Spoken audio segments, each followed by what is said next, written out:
I'm Foxy Moxie and welcome back to Valorant Breakdown, a series where we'll be analyzing noteworthy rounds from different 2022 Champions Tour matches in order to showcase team coordination at the highest level of play. In this episode, we're breaking down a few rounds from the Masters Reykjavík Grand Finals match between Loud and OpTic Gaming. Despite this being Loud's first appearance on the Masters stage, they managed to make history, becoming the first Brazilian team to reach the Grand Finals of a Masters tournament. However, their underdog story would end there as OpTic swept the series with a commanding 3-0 scoreline and reclaimed the crown for North America. Yay! No way! Mars as well! And El Pancada! Tournament life in your hands, OpTic on the verge, and it's all but over, it's all but done! Alright, let's get into it. The first play we're analyzing today comes from map 1 on Ascent. Loud enter the round on a full buy and an operator in hand for Aspis, while OpTic can only scrape together a Guardian, Spectre, and pistols for the rest of the team. By all accounts, this should be a guaranteed round for Loud. However, OpTic has a plan to counter the op and steal mid control from Aspis. To start us off, Victor throws a 0-point lineup to land 7 seconds later in mid Pizza, and Marv smokes off mid Cubby. Then Crashy shoots a recon bolt to clear out mid bottom, and Victor blinds Aspis, leading the Jet to retreat into position right as his 0-point lands. This not only exposes Aspis' location, but traps him in Pizza without his dash or updraft to bail him out. It's also worth noting that all of these steps are taken before any OpTic members even peek out into mid garden.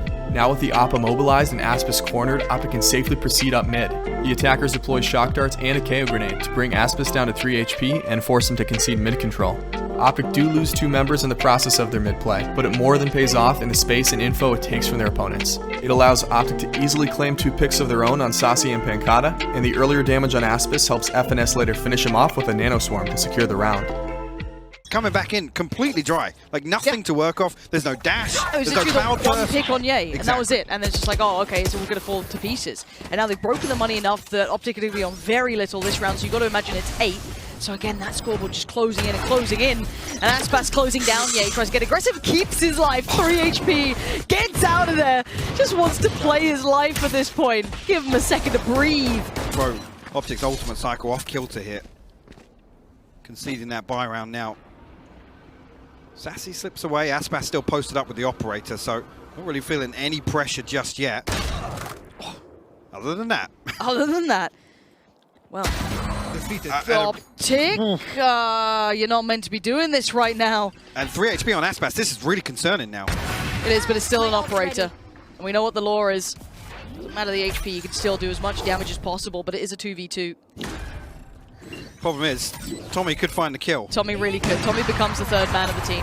So maybe it is a 3v2. And maybe it doesn't matter because Marv is holding that cross and Aspas. Oh, it's not even Tommy. It's not even Tommy who does it.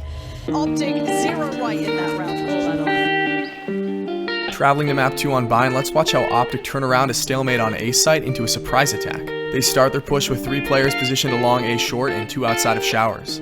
Victor and Crashies manage to take shower control with little resistance, and Victor proceeds to send his boombot out of showers. This diverts Loud's attention away from Victor's teammates, who are meanwhile sneaking up A short behind the cover of FNS's toxic screen and smoke. Once they've safely made it to the other side of Teleporter, FNS drops his wall and Marv catches Aspis off guard on top of Truck. With the 2 remaining A defenders playing further behind, OpTic is able to take site control with FNS's ult. However, this is actually where the difficulty begins for OpTic. FNS attempts to plant the bomb behind Truck, but Sassy delays it significantly with 2 staggered shock darts and again with his Owl Drone into the Viper's Pit. The Owl Drone forces FNS completely out of his ult, and Static manages to spray him through the wall of lamps down to 44 HP. At this point, all of Loud's reinforcements have arrived and OpTic have still yet to plant the bomb. Static keeps the pressure on, unleashing Sky Seekers and spraying wildly towards their targets. The situation is quickly devolving for OpTic, but then they decide to pull an audible, sending all 5 attackers through the teleporter to B short with only 43 seconds left in the round. Only, they're not going to B site. Instead, OpTic immediately sprints back around to re-aggress A site under the effects of Marv's Stim Beacon. This successfully fakes out Les and Static into rotating off A site, and although they barely miss the timing to keep FNS's ult online, this play still lets them reset the engagement on site with more favorable positions. Marv re-clears lamps with his orbital strike, and Victor invests the 4th ult of the round to take out Static with his showstopper. Marv finds the 2 remaining A-site defenders, and now found in a 1v5, Les is only able to find a single elimination before OpTic take the round. OpTic have given us nothing here. They can't deal with Aspas. It feels like this entire half now, after that tactical timeout, brought them back in to try and find the formula to remove this man, but there's new looks, new positions, new ways that he wants to find problems dealt with, finally. They could hit the brakes for a second if they wanted. Now they've finally taken that man out of the game who's been a huge determinant factor. However, they decide not to. They want to keep this pressure up. So it looks like the spike plant is on the docket. And Ye making himself become the gatekeeper over towards... They have to convert this post plant.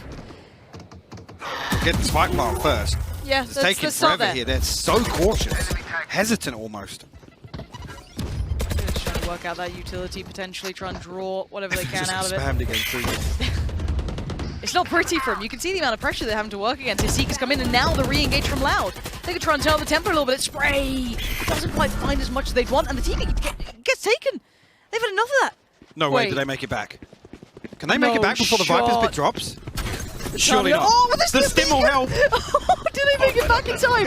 30 seconds And divine intervention called upon. Do they? No, they drops. just missed by a second. And there's still players nearby. Mark finds Sassy. The send on it, an OpTic. How are you turning this one back in your favor? That looked so far out of touch. There's now less in the 1v5, and he wasn't even near that site at this point. That's a mad round by OpTic. To close out this episode, let's look at how FNS uses his wall to great effect on Breeze. OpTic are up 9-6 on defense, but after failing to stop Loud's last 2 charges onto A site, it's clear an adjustment needs to be made. At a first glance, OpTic's setup seems to be the same as before. FNS is using the same toxic screen lineup, and Victor is again sitting further back on site watching the entry. Beyond that, the remaining OpTic members have poor positioning here, leading heavily towards B site following an earlier op shot from Aspis far up mid-pillar. However, FNS came prepared. He repeated the same wall lineup to condition Loud into assuming the tight entry corners were devoid of enemies, but there's actually been a small pocket along the right wall where a defender could hide behind the toxic screen. It's in this round that FNS exploits this cover, activating his wall perfectly to avoid being sighted by Saucy's Owl Drone or any of the approaching Loud members. After 2 attackers have passed, FNS can safely drop the wall, and coupled with Marv's trademark to slow their advancement, FNS successfully finds both eliminations on Les and Pinkata. FNS is eventually eliminated himself by Saucy, but by this point Ye has arrived on the flank to trade him out, and OpTic proceed to win this round and make it to double digits. This feels like a little gamble here. Well, an overread almost. Yeah, it doesn't look like it's going to pay off. As wrong place potentially, and wrong time. As Loud building in towards this A hit. Victor's got his knife back online now. It would be the perfect timing to invest this. Yeah, I think they're starting to question it because Crashies are starting to drift back over towards the A site, so I'm surprised they haven't... Oh! I guess that'll do it, no worries. Fragment gonna follow. Victor gonna fall off this. And FNS tucks himself in the corner. Created this pocket once again. There comes the knife from Victor. And there's a flank on the route as well. You can see it, Ye, in those back lines. Aspas has to go huge here. Yeah, he does. Well, he has to get this door open at the right time. FNS is unnoted by the Owl Drone because of this pocket. The Kingmaker himself could be so essential to this round. He's going to hear all these steps. He's going to call it out, but Aspas finds Victor. But there he is, unleashing, just destroying them. And there should be the follow-up from Ye. It's perfect from OpTic. As much as Aspas could have been a problem with this time, it doesn't matter. It's slipped between the fingertips, and he's going to just face the music here.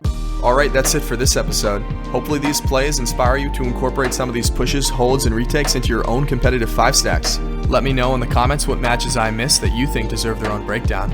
I'm Foxy Moxie, and I'll catch you in the next one.